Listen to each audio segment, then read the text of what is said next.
In a space too far from anything to be nothing, a blue light shines into the void. Through the shadows, shapes appear. People, stories, wonders, and mysteries. Live from Elgin, Illinois at the Blue Box Cafe, it's Tales by the Blue Light. I'm your host, James Wilder. So every month on this show, we showcase a brand new sci-fi, horror, and fantasy story by me, as well as something from our guests if we have any. These stories come from all over time, space, other realities, and they're all called here through a blue light. See, we've got a special light here. It bends our world into a place where stories become real. A liminal space where our own dreams can take form. We glide between these realities, these possibilities, and we get stories. So that's what we do here, and we're excited to bring you what we have. Today our show is going to be cut into 3 parts throughout this podcast marathon. We're going to have Act 1 right now. At 1:30 we'll have the second part, and then we'll finish off later at 5:30, I believe. So, yes. So, stay on. We'll have more later. And tonight we're going to start now. But first, we have a special treat today. I've been practicing my fortune-telling abilities. So, according to this, it looks like the sun will rise tomorrow in the morning and will set in the evening. You'll have a day, things will happen, and then your day will end. Finally, a talent I'm good at. So I thought I'd keep that going, and I'm going to try my hand at some horoscopes. So let's see if any of these come to pass. Aries! You will meet a tall, dark stranger, but you won't talk to them because you don't know them, and it's kind of weird to talk to someone on the bus who has their earbuds in. Taurus. As usual, the Ford Motor Company will constantly remind you that as a Taurus, the Ford Taurus is really the only car you should be driving. They'll then ask your friends why you stopped returning their texts. Gemini, you'll learn you have another twin. If you already have a twin, surprise, there was another one. Not a triplet, another twin. Someone just like you. They've been living a shadow of your life, and they're jealous. Cancer, the stars are wondering if that haircut is new. It looks good on you, they say. Hey, the stars are wondering if you're free next Friday for a movie. They've really been meaning to catch that movie that coincidentally you really want to see. And, it just makes sense to go together.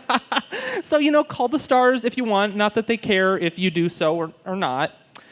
Leo.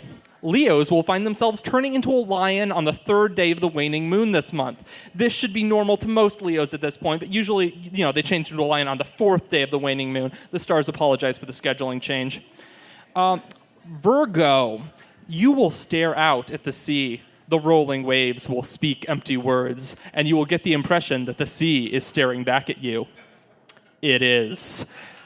You will tell it to take a picture. It'll last longer. The sea will get its cell phone and take a picture. When you see it posted on social media later, you'll find the sea has terrible taste in filters. Libra. Once again, aliens will kidnap you, thinking all Libras are librarians to try to help organize their planet-wide library.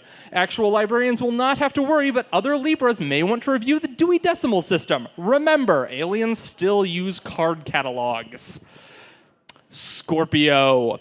Everyone will think you're super cool. You'll find $20 on the ground, and as long as you keep wearing your cosplay of the Dunkaroos kangaroo to work, you will soon get a raise.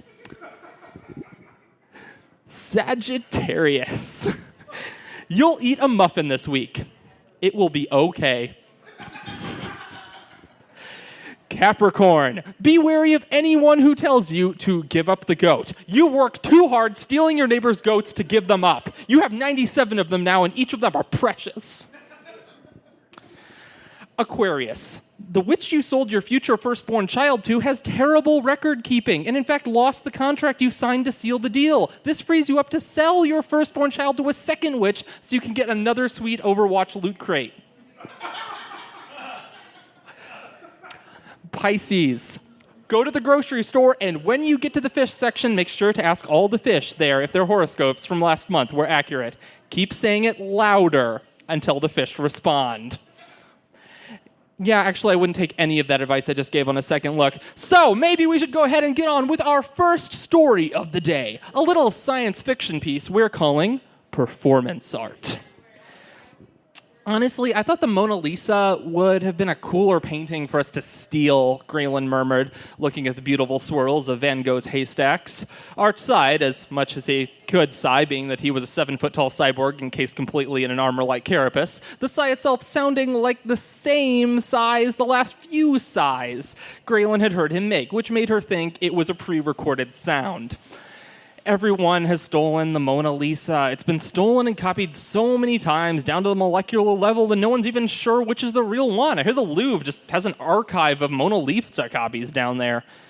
Graylin nodded. I know, it's almost as cliche as those stupid trolley problems. Though it's a surprise people still want to see it. Everyone agrees that Mona Lisa 2 is a better work. Art shrugged. I can't explain it. I'd never seen a painting at all as I was a grown-up. Arch had grown up on a secluded space station, and Graylin was constantly reminded of this fact when he didn't know basic facts about the world outside it, like the existence of cheese or that the universe's most famous works of art. Still, the Mona Lisa would be cooler. Honestly, I'm more concerned about the whole nature of the job. I mean, taking art from a public gallery to trade to a private collector, I mean, sure, Kinnon's our boss, but I'm morally concerned about the inaccessibility of art to the masses. Graylin said, looking at the color swirls. We didn't even replace it with a copy. We literally just stole one from another universe hanging in the gallery. I stole it from there before it was going to be destroyed in a fire. It's no harm, no foul. Alternate universes, Arch. Alternate universes. Arch crossed his arms. You could have mentioned that before I, went off. Graylin gently set the painting down and looked at the status screen. We're nearing Corona. Get ready to schmooze. Corona was a shining rock floating around the solar system that wasn't orbiting any specific planet. It was big enough that if a planet had found it, it could have been a moon. Instead, it sat by itself, far from anyone's travel routes throughout the solar system, which is just the way rich people there liked it. The problem with being rich in the future was, after a while, you could simply get too rich. Once you take over every aspect of your trade, once you master every patent, once you own every part of your field, and then the next field over, where do you go next, especially when no one appreciates your control? The answer was Corona.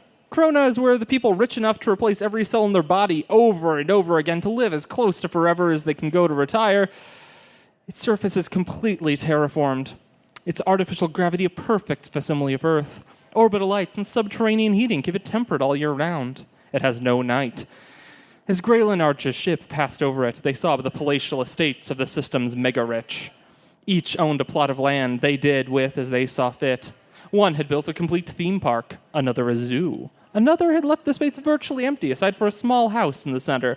They probably gave talks about the value of minimalism, and so on. The estate Arch and Graylin were going to was different, however. It was a center for all things artistic. There was an art gallery and a massive performance hall.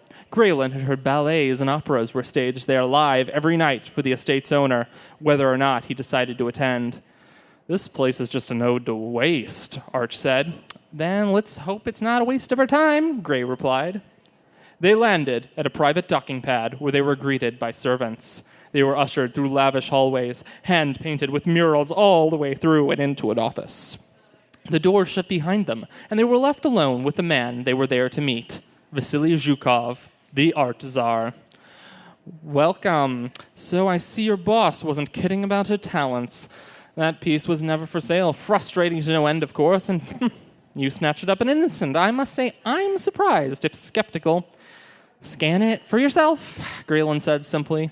My servants already did. I'm aware it's genuine, but the question I have is, why would someone who can steal a Van Gogh original need to ask for something from me? Graylin gave him a patronizing look. Being that you already know what we're here for, presumably you know that it's one of a kind. He grinned. You're right. This is the only place to play. No experience. The Trinova Module. Arch looked between them. Should I know that? It's an urban legend, Arch, Gray began. A competition, life or death, where the winning players get a wish granted. Arch's cyborg carapace displayed images of wonder. When you say wish, what do you mean? It's hard to say because I've only heard of a few people winning. They got money or a loved one brought back to life. Arch put a question mark in his face. Really? Like I said, it's an urban legend. But some legends, Zukov began, are true, as is this one. The entry fee, however, is steep. For you, this painting will suffice. Are you ready to play the game? Nope, Graylin said. I've got no idea what it even is. So you know more than anyone else playing. You'll be escorted to the module. They were taken underground. Deep underground. So deep that when the doors finally opened into a gray and chrome hallway, it seemed out of place. A cave would fit better at this depth. Graylin was about to ask one of their escorts about it when she was shoved via rifle butt into the hallway. They tried to shove Arch, but being that he was, solid, it didn't get anywhere. He simply asked them to apologize, after which they tried to tase him and hit him with an EMP burst. He asked them to apologize again because this was exceedingly rude. Eventually, Graylin, rolling her eyes, dragged him into the module. Look, Arch, if I'm going to have to play some weird life or death game, you're life or deathing with me, all right? Sounds fair, Arch replied. No, it really isn't. Why would you think that? Wait, she was cut off by a voice coming over the intercoms and the walls sliding down to reveal the other contestants. They were all in pairs, staring each other down. Welcome, the voice said, to the module, the test. Today we'll be testing you.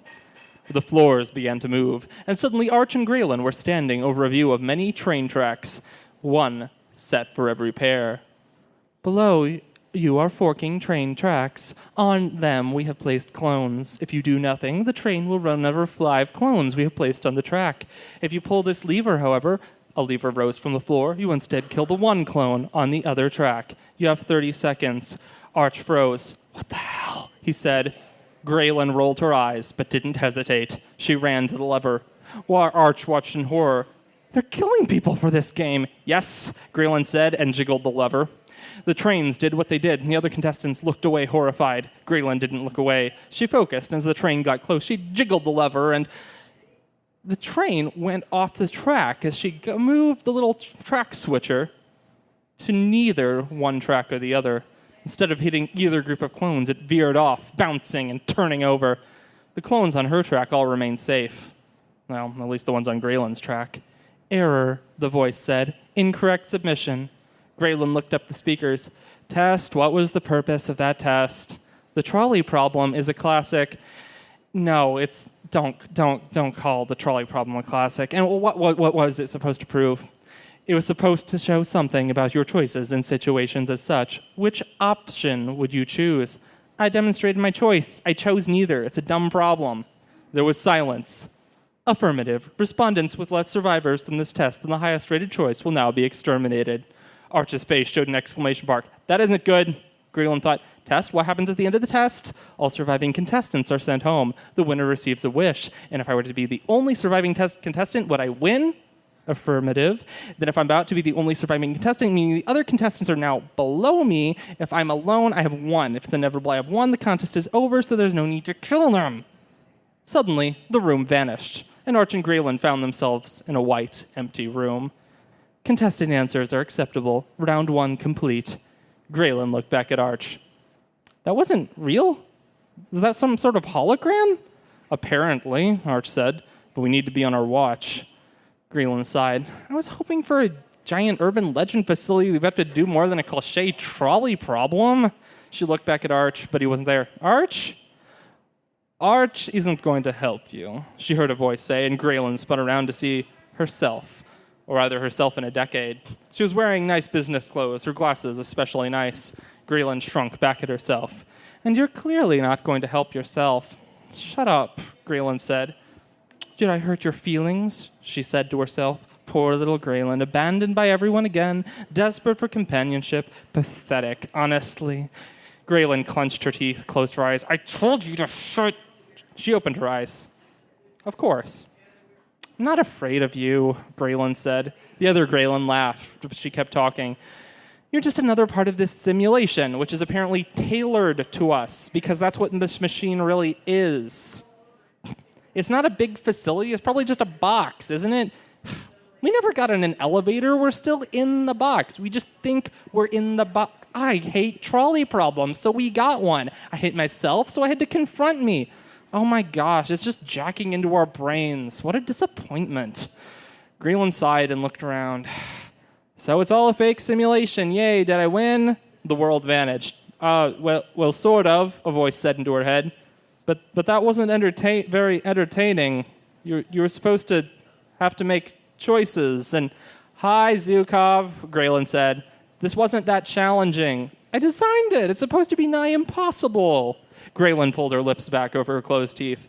Well, you said you designed it, huh? So are you trying to be an artist? There was silence. Oh my gosh, you are, aren't you? This is all part of making a test for you. You're putting together this legend, so you've made it. But how many people have actually gone into it? Are there even any other contestants right now? There was another moment of silence. Well, no, sadly, but I'm working on it. See, it's part of something I'm developing for my estate. You're wrong about one thing. You weren't seeing a hologram. Well, you weren't seeing real people either. Whoosh. The ground rippled around her, and the pillar rose from it. The room you're in is entirely constructed out of nanites. They can take different forms and do anything in the boundaries I've set in the Trinova Module. When it's finished, I can instantly replicate any art from anywhere. I won't have to steal it or pretend. Of course, the biggest risk is that the nanites get out and devour the entire room. Graylin let out a bit of silence hang there. Yeah, a bit of a risk, but I have to tell you, I still won. Arch and I deserve our wish. He sighed. Well, then name your wish. You promise you'll give it to us? Well, yes, that's the rules I play by. It's part of the art. Would it be art? It did not have form. What we want, Graylin said, is the Trinova Module. Vasily's face fell. Oh, he said. No one's ever asked for that before.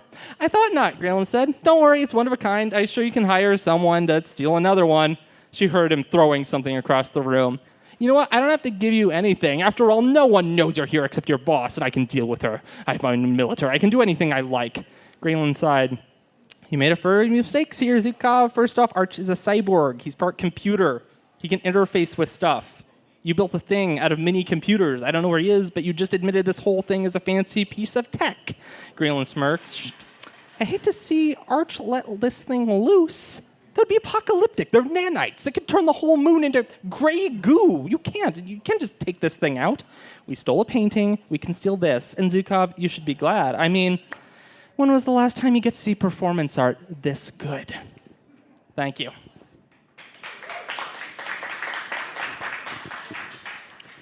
Today's Tales by the Blue Right was brought to you by the lost city that we've forgotten under our feet. It's so old. Why can't we remember it? Sometimes we feel its memories, like we used to live there. Did we all used to live there? Or were there simply people like us there, not exactly like us, but sort of like us?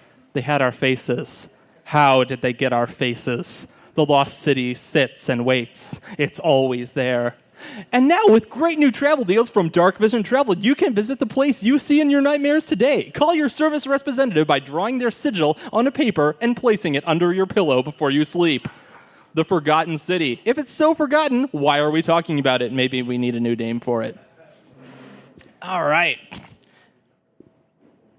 And now it looks like we have one last piece for this segment today. We're getting another signal here. Yes, live from an abandoned missile silo in the middle of nowhere, Utah. It's Monster Hunter Monthly.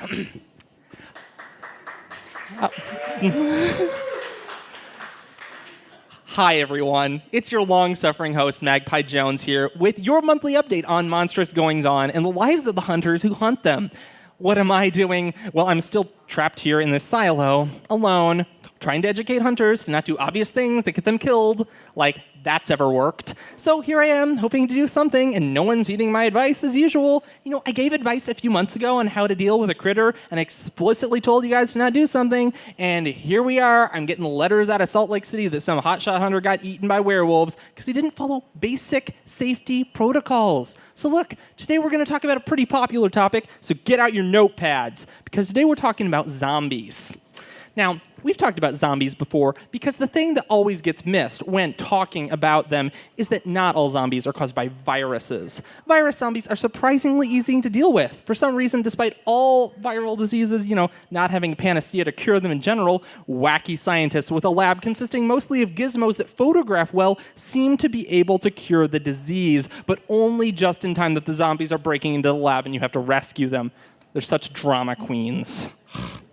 But seriously, even without that, in reality, zombie outbreaks caused by viruses are going to end pretty quickly if you just hole up through it. The zombies won't be able to keep shambling along forever. They'll literally fall apart. And if it gets too hot or too cold, they're doomed. You ever leave a chicken outside? Same thing. So, what about magic zombies? You know, the kind raised up by evil wizards? See, now there's a problem. After all, magic zombies don't need to follow the laws of nature. They can just do whatever. This makes them dangerous, which means to defeat them, you'll need to either break the spell, kill the spellcaster, or convince the spellcaster to revoke the spell themselves. What's the best way to convince them? Personally, I find that whiskey is a great way to make them open up to the idea. It's also good to go to a bar to do that, so you can tell the bartender everything was on the Necromancer's tab. It's also a surprisingly effective deterrent. Now, most importantly, remember that Zombies is one of my favorite bands, and you can totally send me their albums instead of reader mail. Now, on that note, time for some reader mail. Dear Magpi, why is your name Magpi? Is that really your name? Joe from Florida. Hi, Joe. Yeah, it's really my name. My parents named me and my siblings all after birds for some reason. They really liked birds. Dear Magpi, my lamp keeps attacking me. I think I have a poltergeist in my apartment. How should I deal with this? Kelly from Michigan. Hi, Kelly. So you're renting an apartment? Right. So poltergeist can be a really dangerous problem, and there's a lot of days to deal with them. Honestly, you should just move and let the next guy deal with it. Next. Dear Magpi, I think I'm changing into an evil version of myself at night. I developed a potion that I've been drinking every day, but it might be separating my darker and lighter sides. How can I deal with this? Frank in Arkansas? Hi, Frank. So after a lot of thought, I might have found a solution for you. Stop drinking the potion that turns you evil. Come on. Okay, well, that's all for me from this month. Until next time, don't die. Thank you. We'll be back later today with more Tales by the Blue Light. Yeah, let's hear it for Jim one more time.